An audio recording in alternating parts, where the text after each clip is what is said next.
থাকি যোৱা কথাটোৰ কথা। এটা কথা থাকি যায়।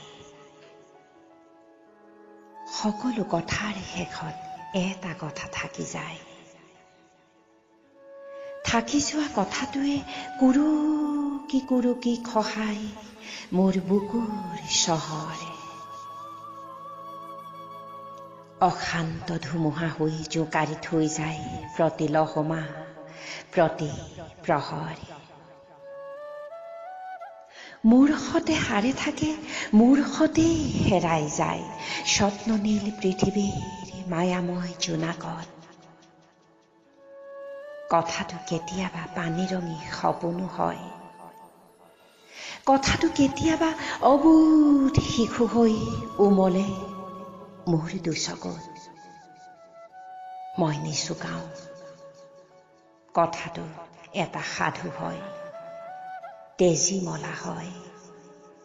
চিলনীৰ জীয়েকৰ চিলনীজনী হৈ কথাটো চুঁ মাৰি উৰি যায় নীলিমত।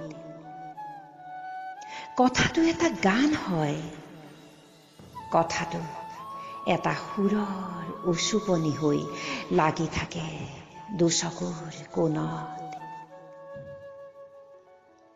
কোনো নিপুণ শিল্পীৰ যাদুকৰী তুলিকাত প্ৰাণ পাই উঠা কালজয়ী সৃষ্টি হয়। কথাটো মনালিছাৰ বেকা হাঁহি হৈ জিলিকি থাকে মোৰ সন্মুখৰ উকা বেৰত। কথাটো কেতিয়াবা সোমালিয়াৰ বুভুক্ষা অথবা দামাস্কাছৰ সন্ত্ৰাস হয়। যুদ্ধক্ষেত্ৰৰ পৰাজিত সৈনিক অথবা যুদ্ধ জয়ৰ হুংকাৰ হয়। জীৱন জুৰি বৈ থকা নৈৰ দৰে কথাটো মোৰ তেজত বৈ থাকে। ছাঁ হৈ খেদি ফুৰে অহৰহ অথবা ঘাম হৈ ৰন্ধ্ৰত বিয়পে। সূৰ্যৰ সাতোটাৰ অনুৱা ঘোঁৰা হৈ চেকুৰি মোৰ খিৰিকীয়েদি সোমাই আহে কথাটো। কথাটো ৰামধেনু হয়।